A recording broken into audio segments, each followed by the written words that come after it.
Vamos a comenzar nuestro estudio que se nos ha asignado para el culto de oración.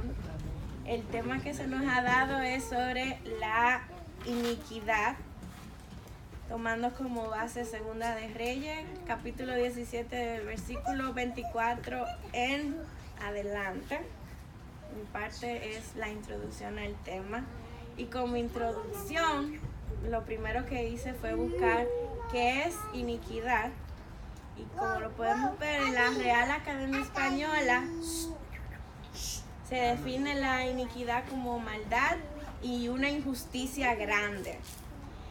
Si buscamos más, dice que se refiere a la cualidad de inicuo, que designa maldad, perversidad, abuso o gran injusticia.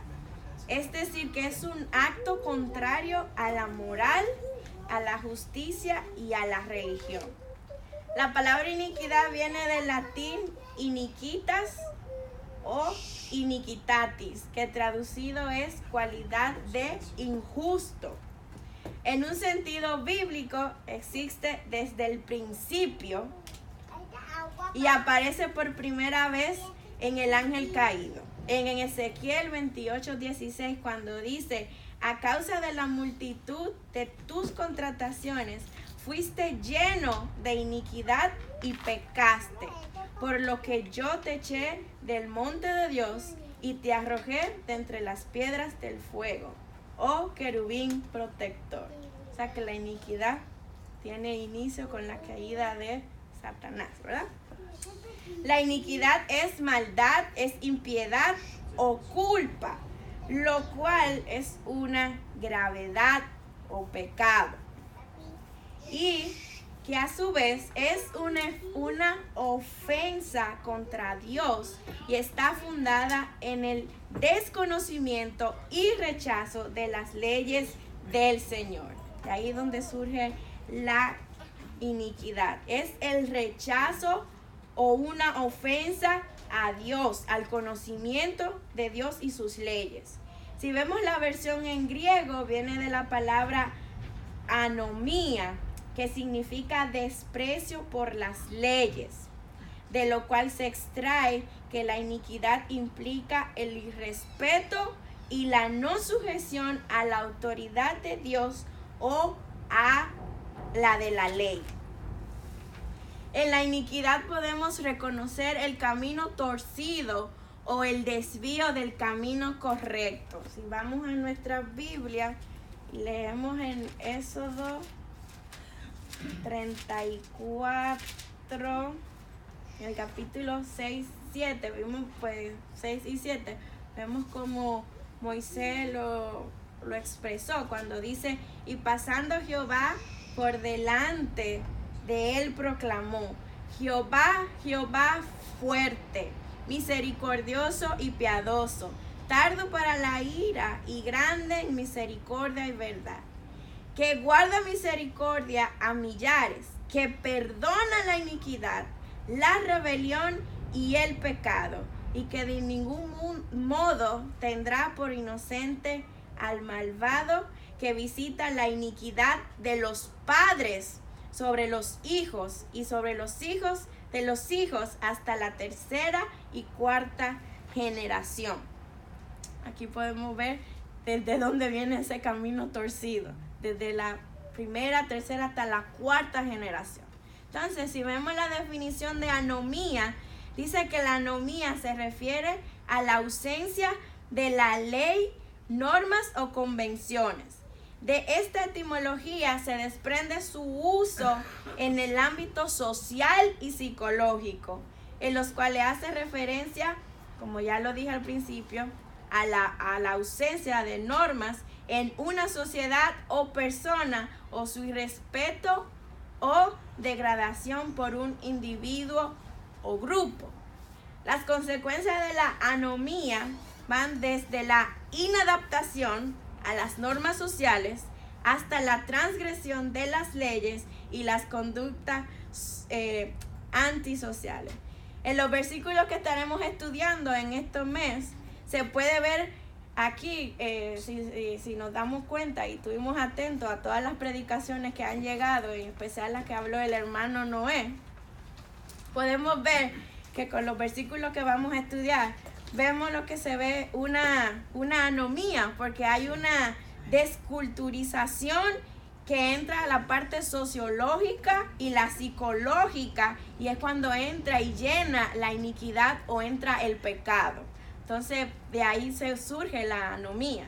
Entra por si lo vemos en el tema cuando se esté desarrollando, entró por la desculturización, porque se empezaron a unir las culturas con diferentes creencias, con diferentes leyes, con diferentes adaptaciones, y ninguno se adaptaba a la del otro, y lo que hicieron fue que la fueron mezclando, y de ahí surgió la iniquidad o el pecado. La definición o una de ellas de lo que es pecado, lo vemos como las acciones que los seres humanos se rebelan contra Dios, dejando de cumplir el propósito divino para sus vidas y ceden ante el poder del mal. Y como hemos visto ya anteriormente, la transgresión de la ley, ya que Dios estableció la ley como un parámetro de rectitud. ¿Dónde lo vemos? Eso en Deuteronomio 6, 24 y 25, cuando dice, Deuteronomio 6, 24 y 25, y nos mandó Jehová que cumplamos todos estos estatutos y que temamos a Jehová nuestro Dios, para que nos vaya bien todos los días y para que nos conserve la vida como hasta hoy. Y tendremos justicia cuando cuidemos de poner por obra todos estos mandamientos delante de Jehová nuestro Dios, como Él nos ha mandado. Aquí vemos los parámetros de rectitud, ¿verdad? En la palabra del Señor. Entonces, ¿cómo podemos ver definiciones de iniquidad o de pecado en el Antiguo Testamento? Una de ellas es cuando rompían la ley, cuando las transgresaban. Cuando se incumplía, el incumplimiento del pacto traía iniquidad. En Deuteronomio 29, del 19 al 21 lo podemos ver. Cuando se violaba la naturaleza de Dios, ya que nuestro Dios es santo y justo. Al leer Levítico 11:45 vemos que se interrumpía o se violaba la santidad y justicia de Dios. En el Antiguo Testamento el pecado es lo opuesto a la justicia o a la rectitud moral. Pero si nos vamos y lo llevamos al Nuevo Testamento, en el Antiguo Testamento se tenía como parámetro los mandamientos que Dios había puesto y su rectitud. Pero en el Nuevo Testamento ahora tenemos como parámetro a nuestro amado Señor Jesucristo, porque Él fue el ejemplo del cumplimiento de cada una de esas leyes. Fue el que cumplió la rectitud moral, espiritual y en todos sus aspectos. Fue Jesucristo. Y después Él mismo da declaración de que el pecado en el Nuevo Testamento, junto a las anteriores definiciones que vimos, es cuando hay falta de comunión con Dios. La incredulidad, que es la resistencia a la verdad de Dios, revelada por el Espíritu Santo, y que ésta produce ceguera moral y espiritual. Entonces hasta aquí podemos ver y entender una pequeña definición de lo que es la iniquidad, de cómo surge la iniquidad, la etimología de iniquidad, de que se conoce como anomía, y que en cuanto a lo que vamos a estudiar, esto surgió por la inadaptación, la desculturización y las leyes establecidas por Dios. Entonces, vamos a entrar ahora al libro de los Reyes. Se va a escuchar un poco, pero es necesario hacer una introducción al libro de los Reyes. Entonces, el libro de los Reyes, al descubrir el periodo entre los últimos días del rey David y el final del estado de Judá, los libros de Reyes, primera y segunda de Reyes, constituyen una parte vital de lo que es la historia de Israel. El momento histórico en que se inicia Primera de Reyes es aproximadamente 970 años antes de Cristo.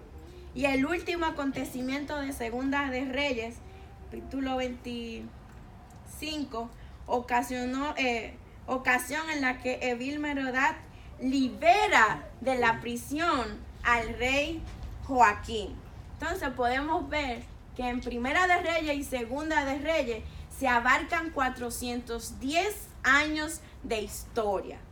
Y que estas historias estaban basadas en cada uno de los reyes que sucedieron después de David, ¿verdad? Gloria sea el nombre del Señor. Este periodo es testigo de los enormes cambios en la nación de Israel, que incluyen la división del reino en el año 1930 antes de Jesucristo. ¿Cómo fue esta división del reino? El reino de Israel se dividió en las primeras 10 tribus, que se le conoce el reino del norte, y el reino de Judá se compuso de las otras 2 tribus, que fueron las 2 tribus del sur. El clima de la monarquía bajo el reinado de Salomón, que fue del 970 hasta el 930 antes de Cristo, y los éxitos de Israel y de Judá, los exilios de Israel y de Judá, 722 antes de Cristo y 587 antes de Cristo. Dejando de lado la posibilidad en cuanto a los autores, se desconoce quién fue el autor de estos libros. No hay un autor de Primera de Reyes y Segunda de Reyes. No se sabe quién es el autor. Pero según cómo está escrito y cómo emplea las leyes, se dice que existe la posibilidad que este libro fue escrito por un historiador deuteronómico, ya que dichos libros contienen una teología deuteronómica. El libro de Deuteronomio propone esta verdad, que la obediencia a las leyes de Dios produce bendiciones, en tanto que la desobediencia desencadena maldiciones. Pero la pregunta está, que si estas bendiciones era para todo el mundo, o si era solamente para el pueblo escogido por Dios. Si nosotros lo vemos, aquel que cumplía las leyes era porque tenía un conocimiento de Dios. Sabía quién era Dios y sabía de dónde habían surgido estas leyes y estos estatutos. Es decir, que estas leyes establecidas en Deuteronomio tenían que ser conocidas. Era para el pueblo de Dios, era para su pueblo escogido. ¿Qué pasa? Que muchos la malinterpretan y a veces aún hoy en día, no, pero si yo hago esto, Dios me va a bendecir. Y entonces ahí entra de que nosotros estamos haciendo algo por un beneficio, no por una recompensa, no por tener un conocimiento de quién es Dios, no por tener una experiencia con Dios, no por tener una comunión íntima con Dios. A veces, como dicen, se hace más como lo predican, lo de la prosperidad. Si tú me das, yo te voy a dar. O se puede una incompleto o un desbalance en que la salvación es por las obras. Si yo hago esto, yo voy a ser salvo. Gloria sea el nombre del Señor. Entonces, ahí es donde entra el concepto de que está una teología deuteronómica en los libros de Reyes. Otras ideas deuteronómicas en Primera de Reyes y Segunda de Reyes son la adoración centralizada en Jerusalén, Deuteronomio 12, del 1 al 28, y la fidelidad de cada uno de los reyes en particular para promover la devoción plena a Dios y al eliminar a los ídolos de la tierra en Deuteronomio 12, 29 al 32, ¿verdad? Entonces, cuando se finalizó el templo durante el reinado de Salomón, la adoración se centralizó en Jerusalén, lo que dio así al cumplimiento, como ustedes pueden ver, que se cumple la teología deuteronómica. El versículo 12 de Deuteronomio, su capítulo 5, el cual dice: sino que el lugar que Jehová vuestro Dios escogiere de entre todas vuestras tribus, para poner allí su nombre, para su habitación, ese buscaréis y allá iréis. Gloria sea el nombre del Señor Jesús. Entonces, las leyes desde el reinado de Salomón son juzgadas según la fidelidad que se mostraron para promover la obediencia a Dios, que era a través de las leyes. Entonces, al quitar de la tierra los ídolos, la prostitución que había, cultica masculina, las imágenes de acera, entre otras. Entonces ahí es donde se entra y se cumplía y se juzgaba la fidelidad de Dios. Todo aquel que quitaba de entre sus leyes la adoración a otros ídolos estaba haciendo lo justo delante de Dios. Pero en lo contrario, en Primera y Segunda de Reyes se juzgó a los reyes de Israel y de Judá sobre la base de los actos de devoción o el incumplimiento del primero y segundo mandamiento, de que no tendráis dioses ajenos delante de mí y no te harás imagen. El autor de Primera y Segunda de Reyes proporcionó una declaración final de juicio cualitativo en función de cómo cada rey había cumplido con el pacto de Dios. Estas declaraciones utilizan a David como parámetro para juzgar a cada uno de los reyes. En Segunda de Reyes 18, capítulo 3, podemos ver. Si lo vamos a ver después de aquí, eran un total de 40 reyes, 20 reyes en el área de Judá y 20 reyes en el área de Israel, el reinado norte y en el reinado sur. Y como podemos ver, dice que de los 20 reyes, solo hubieron 8 que tuvieron fidelidad delante de Dios. Que esos fueron Asaf, Josafat, Joás, Ezequías, Josías, Amasías, Usías y Jotán. Y de esos 20, de esos 8 que hicieron y fueron vistos como buenos delante de Dios, solo 2 de ellos tuvieron la alabanza y la fidelidad del pacto, quienes fueron Josías y Ezequías. Y todos los demás brillaron porque en un momento permitieron la idolatría dentro de su reinado. ¿Estamos claros? ¿Estamos entendiendo? ¿Sí? Casi estoy terminando. En Primera y Segunda de Reyes tiene 3 secciones principales. La primera de ellas es el reinado de Salomón. Salomón y su reinado, que está en Primera de Reyes del 1 al 11. Que podemos ver aquí que en el reinado de Salomón fue catalogado o fue resaltado porque él era un rey de sabiduría. Él era un rey que pedía la sabiduría. ¿Y dónde la demostró? Cuando llegaron las 2 mujeres pidiéndole un consejo. Ahí él demostró y puso de manifiesto la sabiduría que él le había pedido al Señor. Que toda esa historia la conocemos, no lo voy a expandir mucho. Y otra de las cosas que vimos en el reinado de Salomón, que fue quien construyó el templo y se cumplió lo que se le había dicho a David, de que en el reinado de su hijo era donde se iba a ver ese templo hecho para alabar y glorificar el santo nombre del Señor en Jerusalén.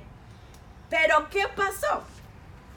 Todo iba bien en Salomón. Él tenía riquezas, pero si ustedes se han dado cuenta desde un principio lo que hemos dicho de cómo las culturas desculturizaron y rompieron los mandamientos y las leyes, pues nuestro amado rey Salomón, eso fue lo que hizo en su reinado. ¿Cómo? A él casarse con mujeres extranjeras, hubo un incumplimiento de la ley. Hubo un incumplimiento de la palabra. O sea que él permitió que estas mujeres extranjeras con las que él se casó, ellas entraran con los dioses a los que ellas le servían tributo. ¿Verdad que sí? Entonces ahí es por eso es que vemos que después de que Salomón permitió que estas mujeres entraran con dioses paganos, y él involucrarse, porque si usted lee la palabra del Señor y lee la historia de Salomón, dice que él también comenzó a adorar, a idolatrar a esos reyes. O sea, que él permitió que la iniquidad entrara en él. Quizás en su humanidad él hubiera dicho, sí, que traigan sus reyes, vamos a respetar. Me imagino que él hubiera dicho, vamos a respetar las creencias de cada quien. Pero quizás como como dicen por ahí, ¿verdad? Las mujeres, no sé. Él abrió una puerta y permitió y dijo, bueno, lo que hacen, déjame ver. No creo que me vaya a pasar nada a mí, dirá él. Pues pensó. Pero no pensó en las consecuencias que esto trajo después. No solamente a él, espiritualmente. Porque si lo vemos en la historia no se habla lo espiritual. Pero la que trajo como consecuencia en su reinado. Como su reinado después de esto se dividió. El reinado fue dividido. Lo vemos en Primera de Reyes desde el capítulo 12 hasta Segunda de Reyes 2:17, que es el que se está exponiendo, el que se va a desarrollar en toda la clase. Y el versículo que me vino a mí a la mente fue Marcos 3:24. Si un reino está dividido contra sí mismo, tal reino no puede permanecer. Y esto fue lo que pasó después de Salomón durante cada uno de los reinados. No pudieron permanecer porque dentro de ellos mismos había división, ¿verdad? Entonces, Israel entró, que esto es un punto clave, porque cuando usted comienza a ver todos los reinos, siempre va a pasar lo mismo. Dice que Israel entró en una espiral descendente. Comenzó a bajar, se repetía la historia. Con el primer rey volvía el otro, se repetía la historia. Muchos comenzaron bien y hacían lo recto, cumplían con el cumplimiento de la palabra, llevaban las leyes. Pero había siempre un momento en que lo pagano, lo idólatra, entraba dentro del reino y volvía otra vez el ciclo. Era un ciclo, era una espiral que iba en decadencia porque nunca se arregló. Y hasta el día de hoy no se ha arreglado. Y no se arreglará hasta que nuestro amado Señor Jesucristo venga. Esa decadencia va en espiral y va en una espiral más profunda cada vez más. ¿Cómo nosotros lo vemos hoy en día? Hoy en día, en la sociedad, la idolatría y el paganismo entra disfrazado. Por ejemplo, hoy en día, ¿qué es lo que hacen muchas culturas? Con el yoga. Ellos se idolatran a esos dioses. Si usted ve y estudia los reyes, a los reyes que ellos le daban, a los dioses que le daban idolatría, al que le servían y le daban paganismo, era el dios de Acera, y la diosa Acera era la diosa de la fertilidad, y el dios de Baal, el cual es el masculino de la diosa de Acera, también era el dios ¿cómo lo escribí? El dios de la fertilidad, pero su significado tiene un significado masculino y se hace ver como el esposo. Y si usted se da cuenta, en aquellos tiempos ellos idolatraban a la creación, no al creador de la creación. Y hoy en día todavía se ve eso. Muchos dicen, ay, la madre naturaleza, porque nos da el aire, porque nos da no sé qué. Y utilizan todavía la naturaleza como si la naturaleza fuera un Dios que se creó a sí misma. Cuando todos sabemos que fue Dios quien creó la naturaleza. Ahí nosotros vemos que esa espiral descendiente hasta el día de hoy sigue arrastrada y sigue llevando, encadenando los pensamientos y llevando una ceguera en cada uno de aquel que la practique, ¿verdad? Y hay así como ha entrado a la iglesia. Porque lamentablemente hay hermanos cristianos que predican el yoga y hacen posiciones de yoga. Y lo ven como, eso no es nada. Eso no es nada. Eso me ayuda a relajarme. El doctor me dijo que es para mi salud, que yo lo puedo hacer. Y eso fue lo que pasó en aquellos tiempos. Ellos hacían idolatría y quizás decían, eso no es nada, ellos lo hacen, vamos a hacerlo con ellos. Eso no es nada. Pero sí hay una consecuencia. Y eso se ve dentro de las congregaciones. Si solamente con el yoga, quizás, ¿verdad? Quizás no, de muchas maneras también lo podemos ver y no nos damos cuenta. En nuestros hijos, quizás no estén en el templo, pero en la escuela a nuestros hijos le están enseñando una idolatría pagana. Y hay veces que como padres nosotros no podemos tener el control porque nosotros no estamos en las leyes que se están levantando dentro de lo escolar, como estaba diciendo el hermano. Pero la oración y lo importante de educar a nuestros hijos y fundamentarlos en la palabra del Señor, ahí estamos ganando en el reino espiritual. Pero de la iniquidad, ahí entra como descendente, ahí entra como un decadente a la sociedad, a la cultura, al cuerpo de Cristo y a la iglesia. Entonces, ¿estamos claros? ¿Sí? Jeroboam tomó Jeroboam fue el primer rey de la nación norte y erigió altares idólatras en Dan Betel, en un intento para impedir que la gente viajara a Jerusalén a adorar. O sea, no tienen que ir para allá, yo aquí resuelvo y yo les voy a hacer su altar para que ustedes alaben e idolatren al Dios. Vamos a ponérselo fácil, como hoy en día. Las cosas fáciles se ven buenas, pero no son muy buenas. Nos llevan a una consecuencia o quizás a la perdición, porque no todo lo que brilla es oro, ¿verdad? Y eso fue lo que él hizo. Bueno, vamos, no les puedo poner no les puedo traer el Dios que está allá en Jerusalén, ese que se levantó en el templo de Salomón con el arca. No se lo puedo traer, pero vamos a imitar algo.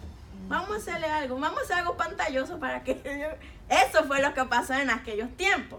Altares de oro, habían altares de oro, el becerro de oro, que recordaban la rebelión de los israelitas en el monte Sinai. Ahí usted puede ver que todavía quizás ellos no tenían un entendimiento espiritual. No podían ver lo que estaba pasando a su alrededor. Entonces, 20 reyes que no fueron fieles y trajeron la destrucción de la nación de Israel. 723 a.C. En Segunda de Reyes 17, que es el tema que se está desarrollando, el capítulo que se va a desarrollar, se registra que los asirios destruyeron Samaria, el cual era la capital del reino del norte. Esta destrucción se vio seguida por la incorporación de otros pueblos conquistados. O sea, que la mezcla matrimonial, la unión de yugos desiguales, desde allá hasta el día de hoy se sigue viendo, trae una decadencia. Ahí se ve el espiral, que esto no es de ahora, que esto ha sido desde siempre, y que aún nosotros tenemos que tener cuidado con quién nosotros nos vamos a casar, porque dice que el matrimonio de aquellos tiempos fue el que trajo esta decadencia, esta desculturización, la mezcla matrimonial entre dos pueblos importados y los israelitas que no habían sido deportados. Un pueblo que estaba ya fundamentado, que tenía el conocimiento, se les traen dos culturas diferentes, las cuales nunca se iban a adaptar a sus leyes, porque ya ellas tenían su cultura, ya ellas tenían sus fundamentos, sus estatutos. Entonces, nadie se iba a convertir a nadie, al parecer, y eso es lo que se vio hasta el día de hoy. Entonces, dice que por esta mezcla matrimonial es lo que se le da el comienzo de lo que hoy son los samaritanos. En el capítulo 17, que es el capítulo que se ha de desarrollar del versículo 24 en adelante, en el 12º de Acá, rey de Judá, el cual duró 16 años reinando, el rey Acá fue un rey malvado, cuyo nombre significa él ha tomado. Fue hijo sucesor de Jotán como rey de Judá y padre de Ezequías. Participó en prácticas idólatras como las más monstruosas, se dice. Tú puedes ver de dónde viene, no fue que vino, como dicen ahí, porque surgió así, con Acaz, en Segunda de Reyes.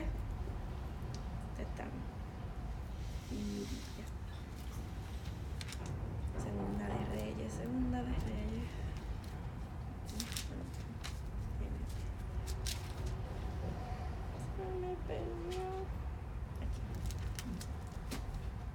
Segunda de Reyes en su capítulo 16.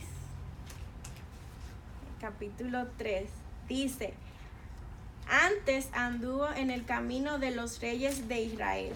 Antes anduvo en el camino de los reyes de Israel y aún hizo pasar por fuego a su hijo, según las prácticas abominables de las naciones que Jehová echó de delante de los hijos de Israel.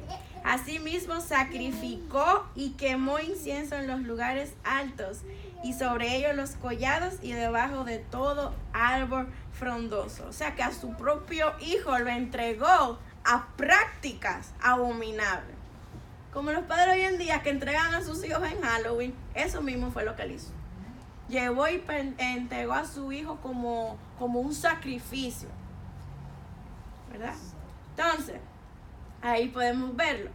En el tiempo de Acaz eran tiempos contemporáneos con Isaías y el profeta Isaías y Obed, los cuales lo aconsejaron, pero él no hizo caso y lo que hizo fue que buscó a Tiglat-Pileser III, rey de Asiria en aquellos tiempos, el cual después con el tiempo se sometió al dominio asirio, el reinado de Asa, y colocó un altar con base modelo asirio. Segunda de Reyes 16:11, cuando dice: y el sacerdote Urías edificó el altar conforme a todo lo que el rey Acab había enviado de Damasco. Así lo hizo el sacerdote Urías, entre tanto que el rey Acaz venía de Damasco. Con el rey Acaz estaba en el sur, norte-sur, ¿verdad? Estaba el rey Oseas, el cual gobernó 9 años. Y se puede ver en la historia que ahí es donde comienza el capítulo 17, que este hombre no pagaba sus atributos, no pagaba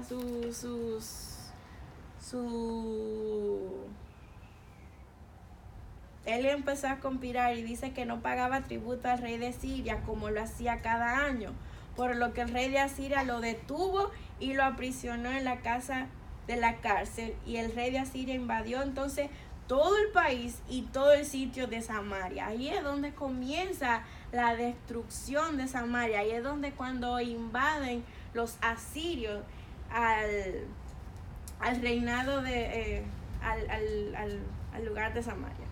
En aquellos tiempos estaba el rey de los judíos, el rey de los asirios era Salmanasar, y este nombre Salmanasar significa el Dios con D chiquita. O sea que él tenía un grado y un alto muy grande, este rey de Siria. Y yo creo que hasta aquí en mi parte, porque ya la próxima parte es el desarrollo del tema. Solo traje mi introducción textual.